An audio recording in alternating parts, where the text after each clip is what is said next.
joined, welcome. Thank you so much for joining us today for our webinar, Reducing Refrigerant Emissions Through the Power of Procurement. This is hosted by the Refrigerant Emissions Elimination Forum, or REEF, as part of our ongoing webinar series. And this quarter, we are really happy to be hosting in partnership with the Sustainable Purchasing Leadership Council, SPLC. Next slide, please. So I'm going to go ahead and get us started. My name is Alicia Khan. I am the Executive Director at REEF. I am really excited to be leading REEF's work to eliminate the impact of harmful refrigerants or fluorinated gases, which is the most potent super pollutant right now across the globe. Next slide.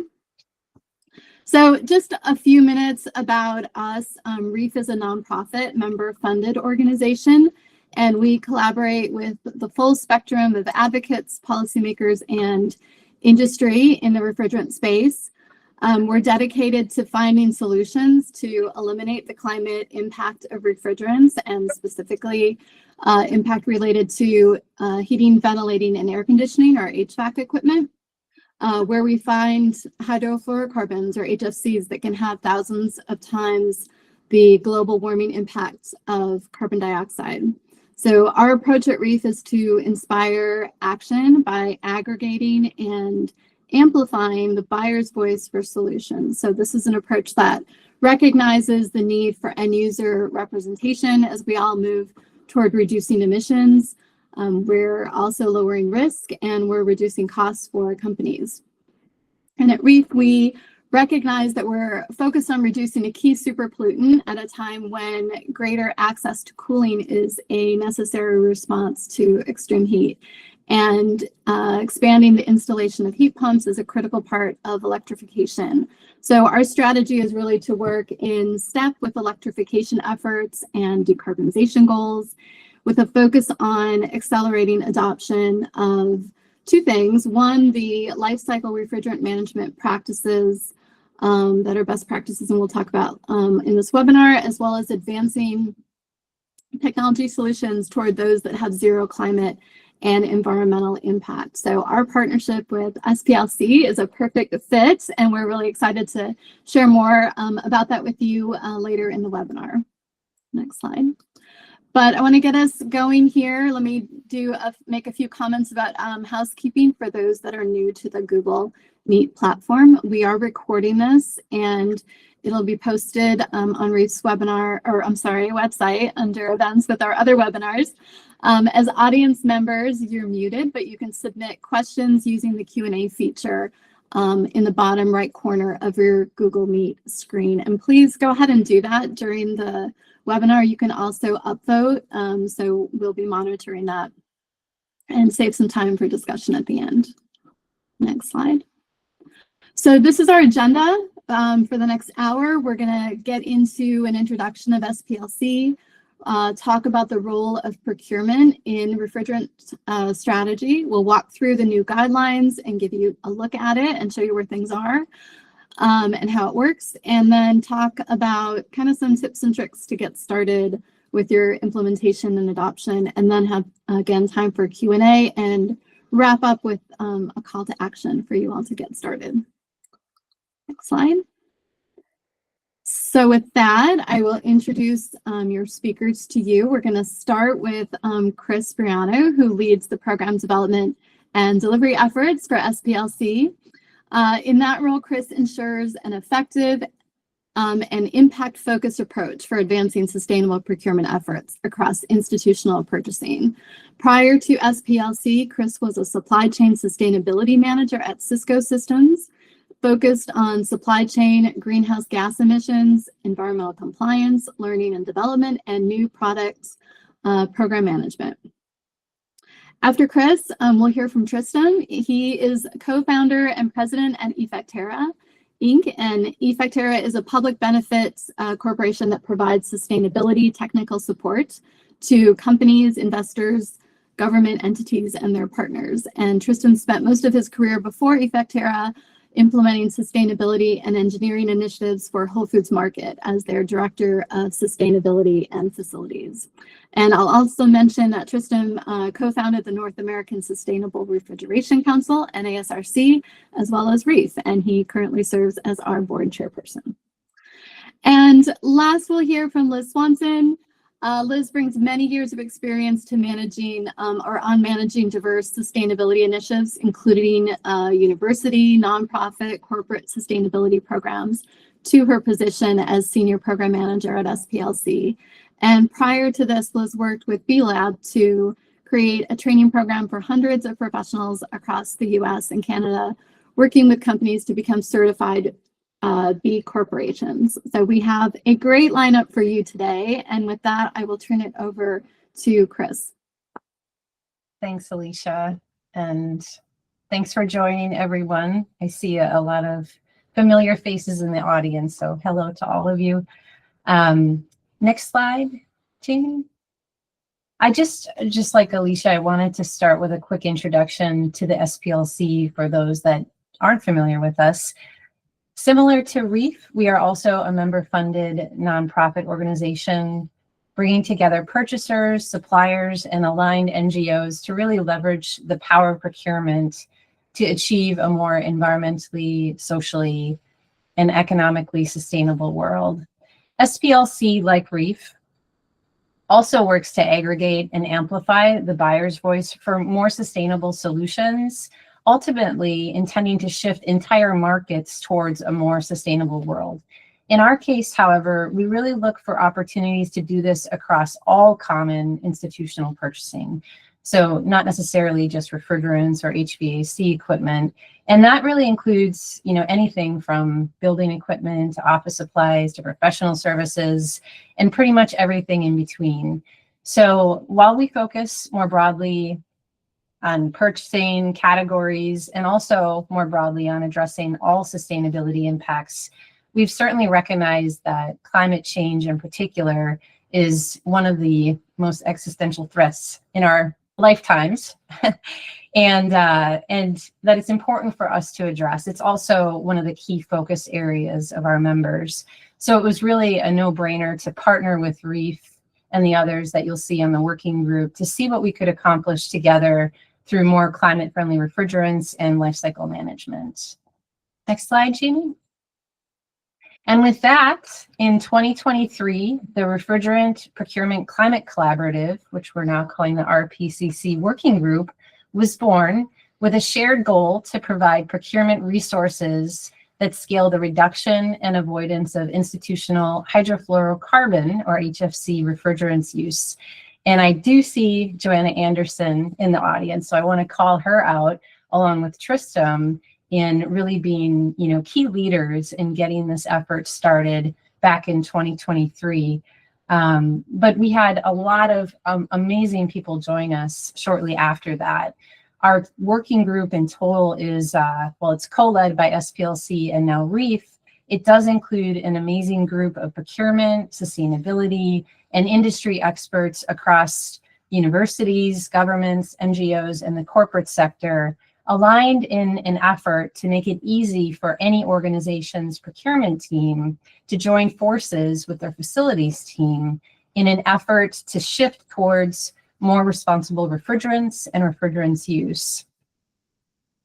So the toolkit that Liz is going to be sharing a bit later, or sharing more about a little bit later, is really the first output of this working group. And I do want to give a huge shout out to the entire team for reaching this milestone, as well as a note of appreciation and thanks to the U.S. Energy Foundation and IGSD for providing funding and support to help things get over the finish line in this first phase.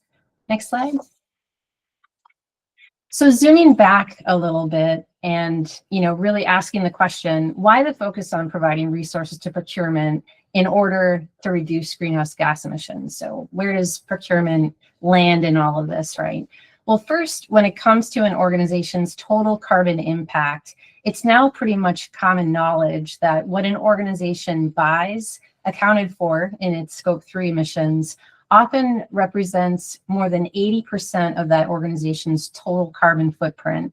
So if an organization and or its stakeholders cares about climate change, they really have to engage procurement and their supply chain to be able to make meaningful decarbonization progress. Next slide.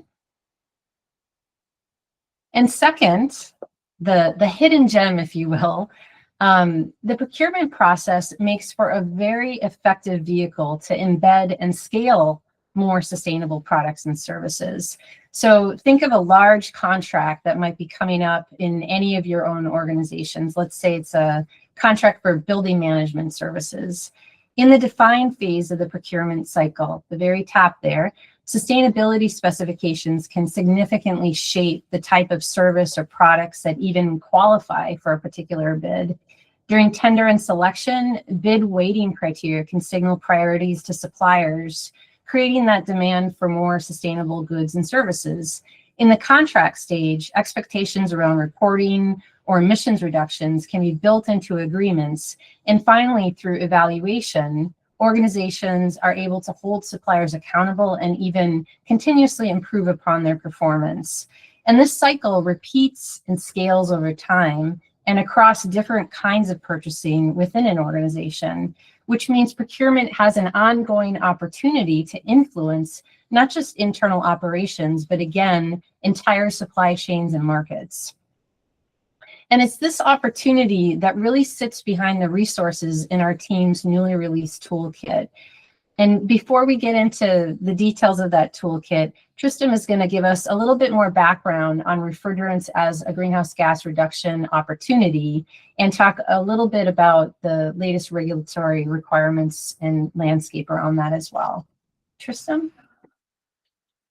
Thank you, Chris. And thank you to the SPLC team for the partnership. It has been fantastic, and I think what you're gonna hear from Liz and the remainder of the presentation is that this is really an example of what you can do with collaboration. So really excited to be having this conversation, and I have the pleasure, as Chris just mentioned, of telling you why refrigerants, why we started out on this journey about 2 years ago, working together, using procurement as a leverage point to really accelerate the management of these refrigerants and ideally transition to alternatives. So next slide, please. So refrigerants are oftentimes referred to as a niche issue that don't need to be addressed in every sector of business. However, I'm here to tell you that is absolutely not the case. This is not a niche issue whatsoever. From your homes to your cars to office buildings to data centers, including the accelerated growth of that space, to ice cream shops and factories, to cold chain, to grocery stores, to ice rinks, to pharmacies and pharmaceutical businesses. Refrigerants are a part of our daily lives, not only for cooling purposes, but now even more so for heating purposes as we start to accelerate into the electrification of heating and the use of heat pump technologies, which also utilize refrigerants as working fluids. So, and I think the most important thing to note here is that these refrigerants have a range of impacts as it relates to a CO2 equivalency. So if you see the red numbers here, ranging from anywhere between 1 on the best case scenario, upwards to 4,000, in some instances even higher than 4,000 as it relates to the global warming potential, or GWP as we'll refer to it, of these refrigerants, which means that their impact really puts them squarely in the category of super pollutants. So the opportunity to leverage refrigerants both in the procurement stage as well as throughout the operations of your facilities and your buildings that you work in and live in, for that matter, presents a really tremendous opportunity. To put that kind of order of magnitude in perspective, refrigerants alone offer a 0.5 degrees Celsius opportunity to curb the warming curve by the end of this century, which means that by leaning in, we have a tremendous opportunity with refrigerants, in particular F gases, to attack and use that as a really fantastic climate lever. Next slide, please. So not all refrigerants are created equal, as you started to see on the last slide in terms of the applications and where they're deployed. And most importantly, there's been a long history of refrigerants. It's certainly not linear as it's presented here on the slide, but this is one of the easier ways to kind of show the timeline of refrigerants over the long history of their use. So really beginning in the 1800s through the early 1900s, natural refrigerants were largely in use. However, they didn't come without their challenges, and certainly as technological solutions have evolved, as has the refrigerant timeline. CFCs and HCFCs were introduced in the early to mid 1900s, but however, they came with some significant implications. Most importantly, ozone depletion potential that was causing a hole in the ozone layer. We'll talk a little bit about some of the measures that were taken at the global level under, in particular, the Montreal Protocol, which was a global treaty to address the CFCs and HCFCs, which is arguably one of the most successful global treaties ever, and really reversed the challenge and issue with the ozone depletion that we saw as a result of those refrigerants and other gases being used widespread across industries. Excuse me. As we moved into the 1990s, HFCs became the replacement, also very efficient refrigerants. However, despite not having ozone depletion potential, they continued to be high global warming potential refrigerants. And as a result, we began to continue to transition now to HFO refrigerants, which are a blend with a moderate to lower GWP. However, they do introduce other potential environmental concerns, not the least of which is PFAS, which, as for those of you that are keeping up with regulation in this space, is being regulated largely in the EU and other parts of the world, but there are many discussions at both the state and federal level about how PFAS will be regulated. So we're really, even though this is a linear timeline, we really are kind of coming full circle and moving towards natural refrigerants again. The benefit now today is that the technological solutions that are allowing us to deploy these natural refrigerants, though not there in every application, have come a very long way and have addressed some of the safety and other operational concerns associated with utilizing those natural refrigerants. So as I've said on numerous occasions and will continue to say, as it relates to refrigerants, there really is no silver bullet here. Fortunately, there has to be a bit more of a silver buckshot approach, and it is going to be application in terms of how we deploy said refrigerants in the applications that are being utilized in the building portfolios that I was outlining on the previous slide. Next slide, please. So again, we're talking about order of magnitude, and that these gases are not a niche issue, and we have to address them really across the spectrum. But I think one of the more important things to note is that F gases, refrigerants, so when I say F gases, those are the fluorinated gases, in particular the hydrofluorocarbons that are the most common refrigerants in market today, are the fastest growing greenhouse gases globally. And they're going to continue to accelerate. So I'm not going to dive into the details of each of these charts here, but what I will tell you is that we are going to continue to see an acceleration of refrigerant use for a number of different reasons, not the least of which is that there already today 1 billion people lack access to cooling to remain safe and healthy, especially on a warming planet. As a result of that, we will see about 3 billion more room air conditioners and the like are expected to be installed globally by 2050. More importantly, as I alluded to before, building electrification is really driving the use of heat pump technologies. And as a result, we're seeing a growing need for refrigerants as the working fluid within those heat pump technologies.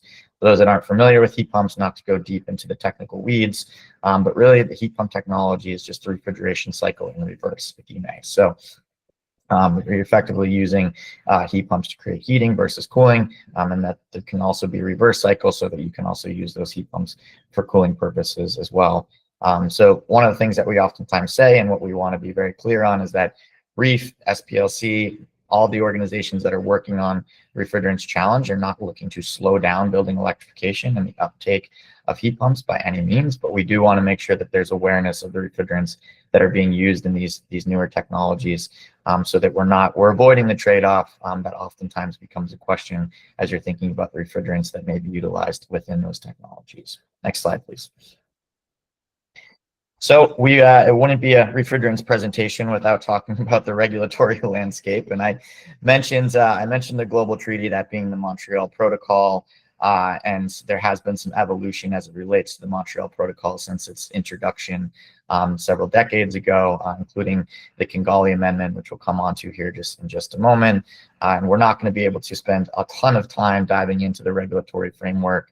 It could probably be a number of sessions in and of itself, some of which we have done in the past, and are always happy to answer questions offline as well. But we'll move into a quick timeline, and we'll talk a little bit about what the U.S. regulatory landscape looks like today, which can feel like a moving target on any given day. But we'll try to unpick it briefly for you. And like I said, always happy to answer questions offline as well.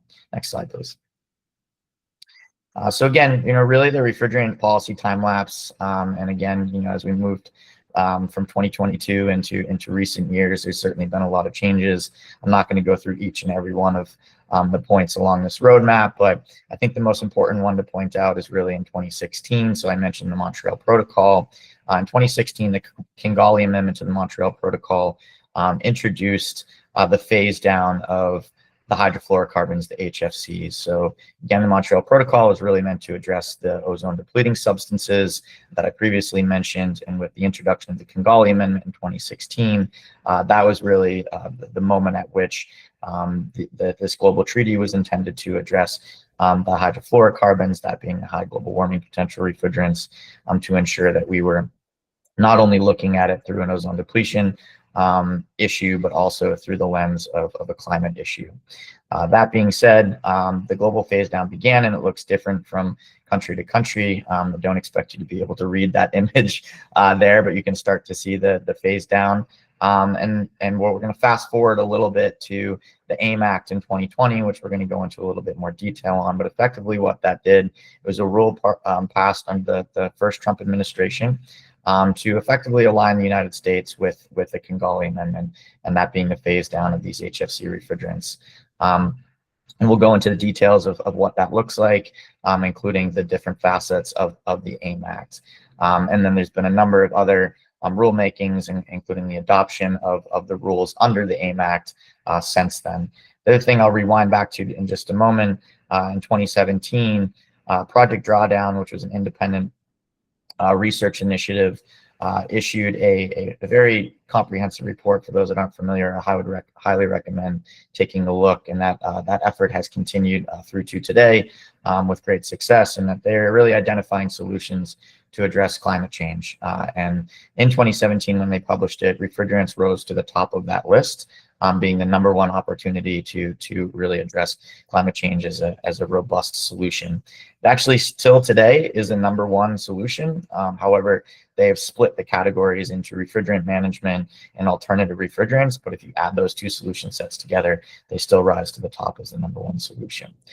We'll go to the next slide and dive into a little bit more detail on the AIM Act and how this may impact you in your day-to-day operations, including procurement of new solutions. So really, the AIM Act, as I mentioned before, was really the phase down in production of HFC refrigerants. And we've already gone through what we'll call the first major cliff, which happened in 2024. So that was a 40% reduction. And we're going to get to an 85% reduction below the baseline that was calculated by the production on the 2012 and 2013 timeframe. We won't go into the details of how they created that benchmark, but really important to note that we are reducing down.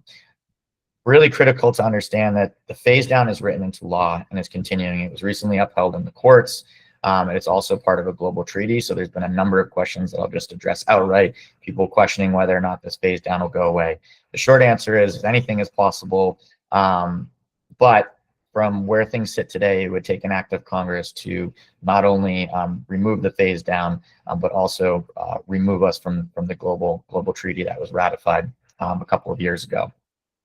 The pieces that could be an evolution and may change are really the two demands mechanisms to which they were meant to balance the reduction in supply as a result of that phase down.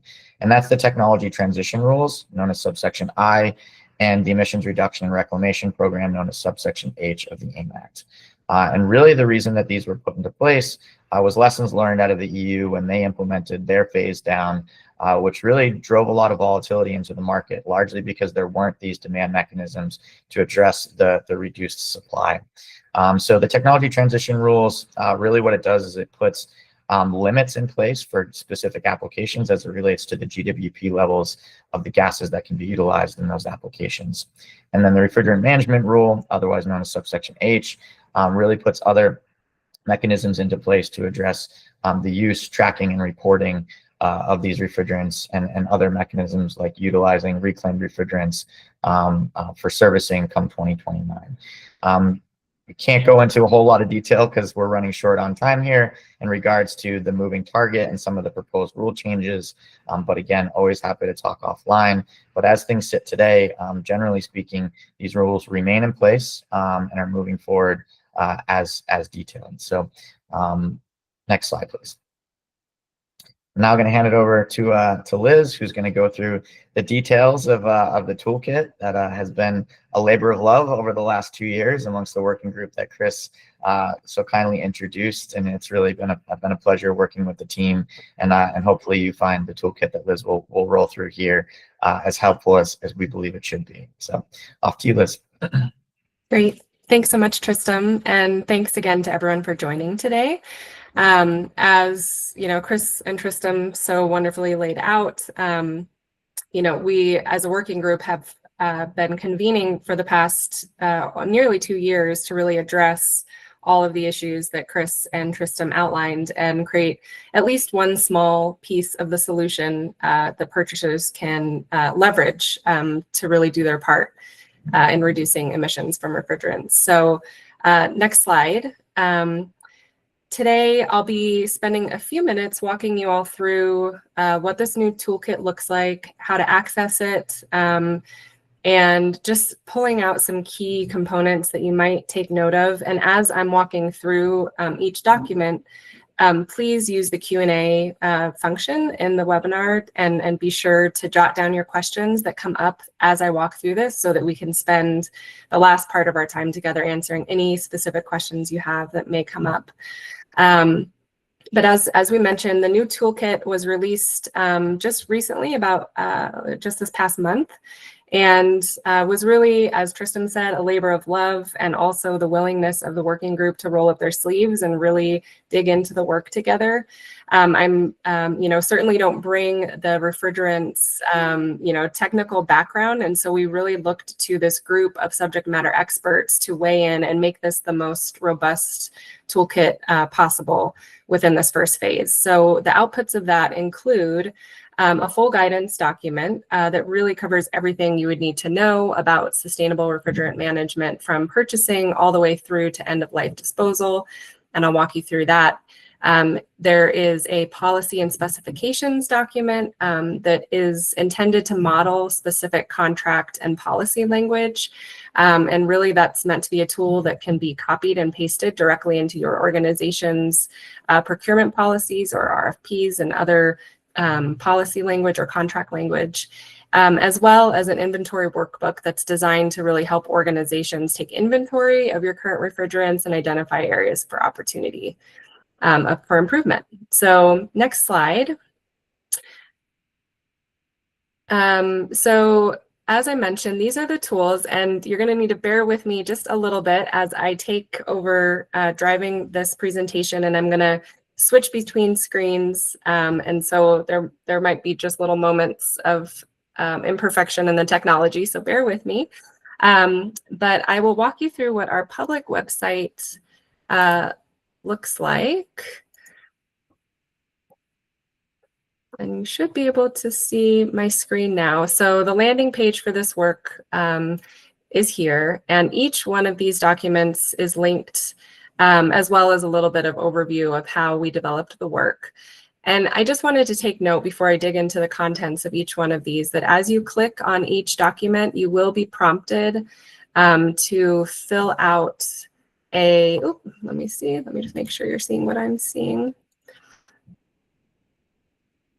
You'll be prompted to fill out a brief intake form, and this is just our organization's way, SPLC's way of making sure that we know who's interacting with our tools so that we can track and improve over time. So that's just a quick note.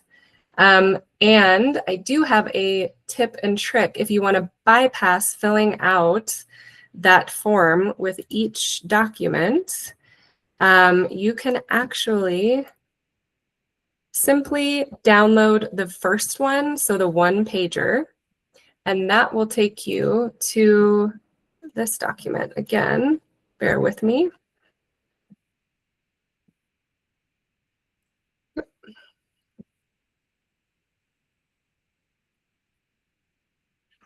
All right, so that will take you to this one pager, and the one pager is really intended to be just like a handout that you can use with your leadership or within your internal teams to give just a brief overview into the benefits of addressing proper life cycle refrigerant management. And within this document, each of those resources is actually linked directly. So from here, you can follow those links directly from this document. So I will walk you through each one of those now, starting with the full guidance document. Excuse me while I just scroll up. So this is what our guidance, full guidance document looks like. And this was really a revamp and expansion and an improvement upon a document that we had published back in 2021 on climate-friendly refrigerant management. And as Tristram alluded to, this is an ever-shifting landscape, and we recognize that in order for our tools to be valuable and useful in the procurement community, we really need to invest time and energy into comprehensively updating those documents. So this was the process that this is the final output of that process. And we were able to really hone this document to focus on what matters most. And so we were able to sort of make it less clunky, easier to navigate. And I'll walk you through the 3 sections just briefly at a high level and how you can get started using this document. So the first section really digs into how to create a refrigerant management plan and purchasing policy, getting into a lot of the background that Tristram and Chris just laid out for you all. And within that section, there are 5 strategies outlined. So the first strategy really helps folks understand how to create a refrigerant management plan and purchasing policies in terms of what key elements to consider as you are going through that process internally with your organization. The second strategy focuses on purchasing efficient low GWP equipment, and we get into small equipment and appliances, medium size, as well as large commercial systems as well. And all of the resources that are outlined in this document are really up to date with all policies and all legislation. And we have a commitment to continuing to keep this document as updated as possible. Getting into strategy 3, we dive into how to really drive the market. So communicating the demand so that you're really placing appropriate pressure on suppliers and also just helping to be a part of driving the market for more of these resources to be available. Strategy 4 is proper installation, maintenance, and use of reclaimed refrigerant. And section 5 gets into proper disposal and materials recycling within the refrigerant life cycle process. Section 2 is just briefly looking at some additional tools, resources, certifications, and product lists that are available across industries and in the market.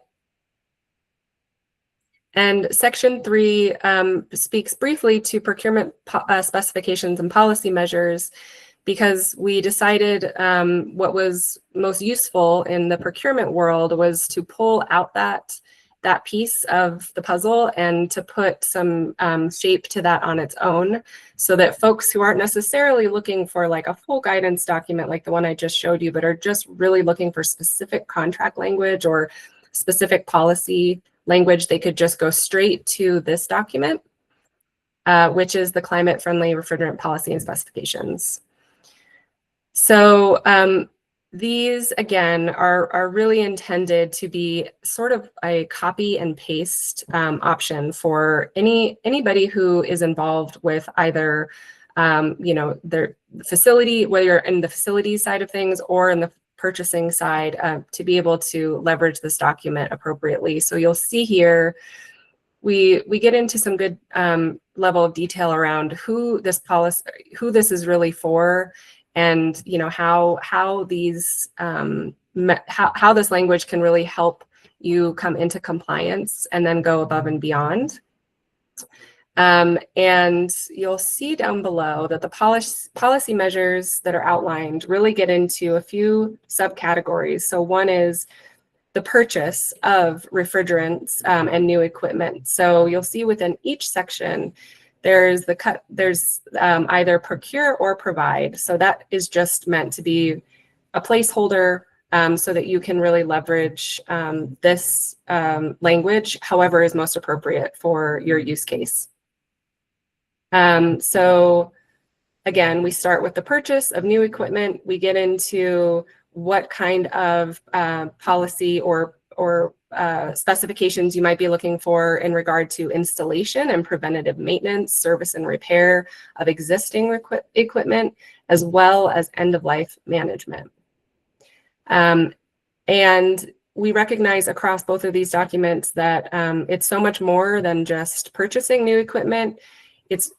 There's a huge opportunity really when we are talking about proper management and leak detection and repair. So we spent quite a bit of time making sure that these documents really will give users everything you need to insert this language around leak detection and automatic and disposal as well. And then we do speak a little bit to the refrigerant inventorying, tracking, and reporting as well. So again, this is language around requirements for contractors or technicians around their process for tracking and inventorying and reporting. The last document that I will share, and this will be brief, and then hopefully we'll have plenty of time for questions and answers. If I can, I'm going to present the last thing, which is our workbook, and REEF really led the charge in developing this workbook, which is really meant to serve as a starting place. So if you're just getting started with, figuring out like where to even begin, this is a great tool. Or if you have a current inventorying system that could perhaps use some improvement, this is a great resource as well. So you'll see here that the overview kind of gives you that general sense of how to use the tool, and then the tracker is here and really gets into what areas to be thinking about as you look across your systems, and what information you can be collecting that will be most valuable in identifying areas for opportunity going forward. So it's a simple starting place, and also it is, we recognized it as a gap in the market, and so we were very excited to be able to release this as a part of our toolkit. And actually, maybe I will ask Jamie to take over again and go to the next slide at this point. Now, I spoke to this a little bit already, but just to highlight, one use case. So as you can see, each part of this toolkit might serve various needs to both your procurement and facilities teams, depending on where you are, what next steps you hope to take with implementing climate-friendly refrigerants and practices. But as an example, and getting back to the procurement process opportunity that Chris described, you might consider leveraging some or all of the procurement specifications referenced in the policy and specifications resource for an upcoming building management service request or proposal or RFP.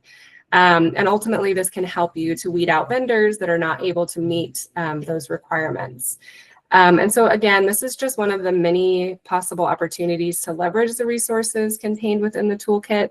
And we're excited to be able to share at our upcoming webinar, actually a use case of an early adopter who's been able to lean in and leverage this tool to make some big procurement changes. So excited to share more about that next month and also answer any questions you have today. So with that, I think we wanted to spend some time on tips and tricks, and I believe Chris was going to kick us off with that section. Yep. Thanks, Liz and Tristram. So we're going to give just a few higher level tips and tricks. Liz already kind of spoke to how to use the document, a few tips and tricks in there as well. But again, kind of zooming out, recognizing that, you know, there are certainly organizations just beginning to think about integrating sustainability at large into your procurement, maybe through refrigerants for the first time, right? And I did want to point out that the SPLC has 2 free Making the Business Case white papers that provide insights into, you know, really bringing along executive management, end users, and others in order to move forward with these types of projects. That's really the key to implementation success, right? Rallying everyone around that common goal. So while these white papers aren't specific to refrigerants, they're a really good set of practical tips from practitioners on how and when to engage those stakeholders to demonstrate sustainability practices are not only good for the environment and people, but also good for the bottom line. Next slide, Jamie. And then clicking down a little bit into specific strategies that are most helpful for refrigerants. One of the things that the SPLC, you know, always recommends, in particular in these examples of refrigerants usage, would be really making that business case by taking a total cost of ownership approach, or at least including a total cost of ownership approach as you embark on that business case. So during the procurement process, especially when cost of a more sustainable solution is perceived to be higher than the more traditional solution. So TCO for short means taking a look at not only the initial purchase cost of a product, but also adding in the costs that come along with its use over time. So for example, adding the cost to have it delivered, installed, maintained, and eventually recycled or disposed of.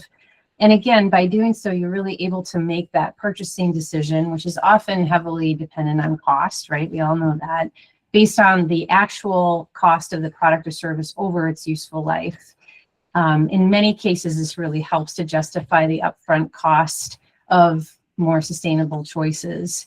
And again, TCO is especially helpful for capital equipment transitions, like HVAC equipment, refrigerators, freezers, all within scope of the toolkit that we're releasing today.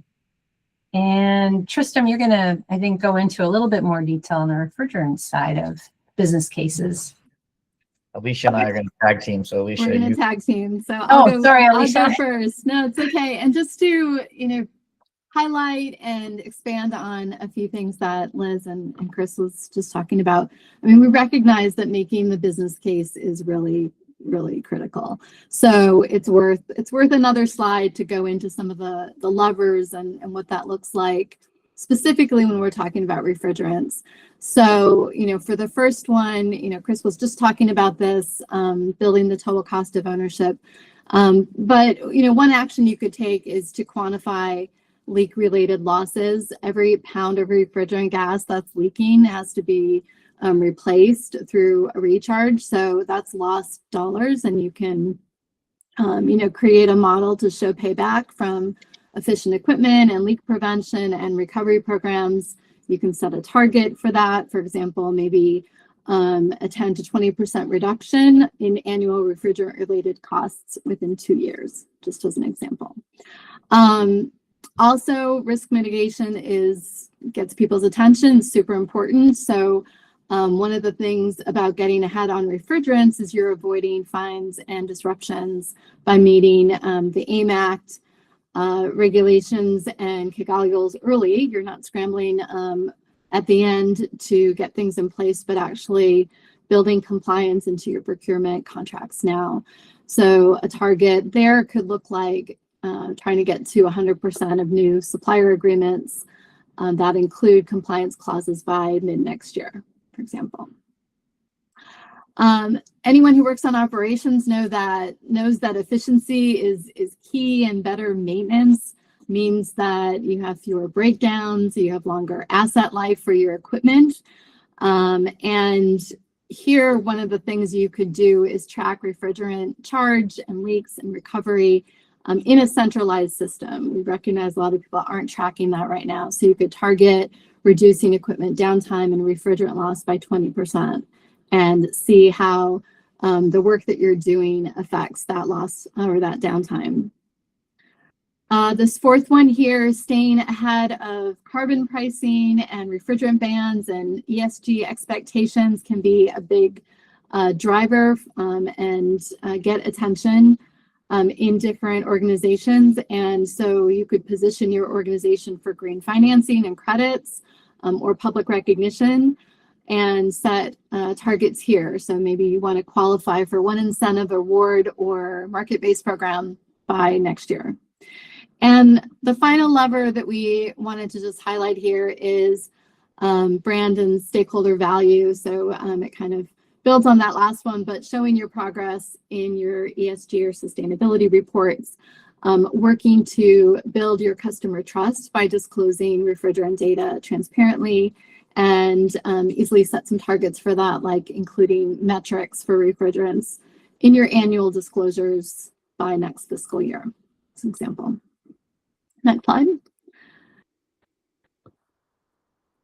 So just one more to make these real, you know, you're like, okay, the levers sound good, but okay, give me like a specific thing that I can do. And we recognize everyone's coming from a different place. So just some food for thought. You know, you can build compliance into your contracts now. So by next quarter or say the second quarter in 2026, you could set a goal to update all your new procurement contracts to include compliance clauses aligned with EPA's AIM Act and the Kigali Amendment. You could require vendors to provide documentation of low GWP alternatives and adherence to regional phase-down schedules as a best practice. Number two, you can train. A lot of people, this is new to them, and training 100% of your facility managers and procurement staff goes a long way. So setting a goal to do that within, say, 6 months, focusing on refrigerant impacts and labeling and leak prevention. You can use REEF and SPLC training modules to get that going and integrate that into annual onboarding or vendor qualification programs as an idea. 3, starting small, you know, piloting just, you know, one project using natural refrigerants, for example. So that would be carbon dioxide, ammonia, or hydrocarbons. Pilot in a controlled facility or a system by the end of the year, and then document that performance and safety and energy metrics, and then use that to build a case to expand that across your organization. Number 4, leveraging shared learning networks. There's SPLC's action team, there's REEF's peer learning circle. There's, you know, ways to set a goal around joining one of those next year and sharing your supplier insights and case studies and benchmarks across different markets. And then finally, integrating refrigerant emissions and reduction targets into your organization's annual ESG report. You could, you know, set a goal to start in fiscal year 26, and then you're publicly reporting your progress toward at least a 50% reduction in GHG intensity, say, from refrigerants by 2030. And this would be in alignment with Scope 1 and 3 protocols. So a lot you can do, again, recognizing that not everyone can start in the same place, but just getting started is the first step. And with that, I will tag over to Tristan. Yeah, so I'll try to make this fairly quick because we want to leave plenty of time for questions from the audience. But I want to, it's always good to end on, there are market incentives that are also driving, the direction of which we've outlined in the toolkit and some of the best practices that Alicia and team are just outlining. They're not as robust as we'll call it energy efficiency opportunities, but we are seeing an uptick of both state level, even local level, and in some instances utility level incentive programs really driving the adoption of sustainable refrigerants. California, for example, has a first of its kind program known as the F-gas Reduction Incentive Program, or FRIP for short. That program is largely focused on commercial industrial refrigeration right now, but they are continuing to look at how they can segue that into the HVAC space. That was a $65 million total grant program here in California that will hopefully re-up. Other states, which you'll see in the next slide here, like New York and Washington, others are looking at various incentive programs too. I'll skip back to the next one and we'll kind of roll through that. But as states are starting to look at implementing, we'll call it the stick, they're also looking at the carrot, right? Which I think is really important and how we can move folks in the right direction. And I think given the lack of literacy in some instances as it relates to managing refrigerants and the challenges that come along with them, and I did see a question in regards to measurement and tracking of refrigerants come through, and we'll talk a little bit more about that in just a moment. It is not as easy to incentivize these type programs as it has been energy efficiency, because energy, for example, is a metered resource, whereas refrigerants are not. They're more difficult to track. However, a lot of programs are also looking at total system benefits. So where there's energy efficiency tied to also utilizing, for example, low GWP technologies, there's opportunities that can be leveraged in different markets across the country. And then you'll also see programs, grant funding programs, both at the state and to a certain degree up until recently the federal level, really looking to push innovative solutions in the HVAC space. We've had recent conversations here with commercial providers that are going to hopefully pick up where some of the federal programs have since stalled out, to really continue to press on the market to ensure that the prices associated with these alternative and newer technologies coming to market can meet parity as quickly as possible with the existing solutions out there. And I think continuing to highlight the importance of these localized efforts to really foster the market readiness across the board, from workforce development through to the adoption of these technologies, and then the servicing, as Chris was outlining in the total cost of ownership equation, it's really critically important. So how we can further incentivize total cost of ownership throughout the life cycle of these appliances, and the maintenance of those appliances is really critical. So I think the really other important thing to note here is, as you're starting to think about your refrigerant journey, from procurement through to management, and then disposal and restarting, starting to think about roadmap for scaling these climate solutions is critical. There are requirements in certain states like New York, for example, that are at least of some industries are looking to really leverage a roadmap to move away from these higher global warming potential refrigerants to the next gen of applications. And I think doing that on a more voluntary basis, regardless of where you're located in the US or elsewhere, is a really critical first step in the process. And we're not encouraging people to run out and start swapping out their high GWP refrigerants. I think it does need to be balanced with end of life and other maintenance concerns, et cetera. But this toolkit really is here to give you the mechanisms by which you can start to understand how you can most effectively do that. So I know we have a couple more things we just want to run through quickly, and then we'll get to questions. So I'll turn it back over to the team. Great, thanks, Tristram. And I think what we'll do is we'll take a few questions now, and then we'll save a minute at the end just to do a quick wrap up. So looking at the questions, and some people have nicely thumbed up a few that are really interesting to them. Let me throw this one out to the team. The question is anyone aware of any kind of data platform or AI tool that tracks refrigerant refills that is or could be used by all of these small vendors? So this person is trying to think through how to work through a more robust process for tracking actual refrigerant refills at scale versus using estimated values, which I think is a shared problem among many, many people. So does someone want to speak to that? Yeah, happy to take it. And I would love to have a further conversation offline because it's a great question.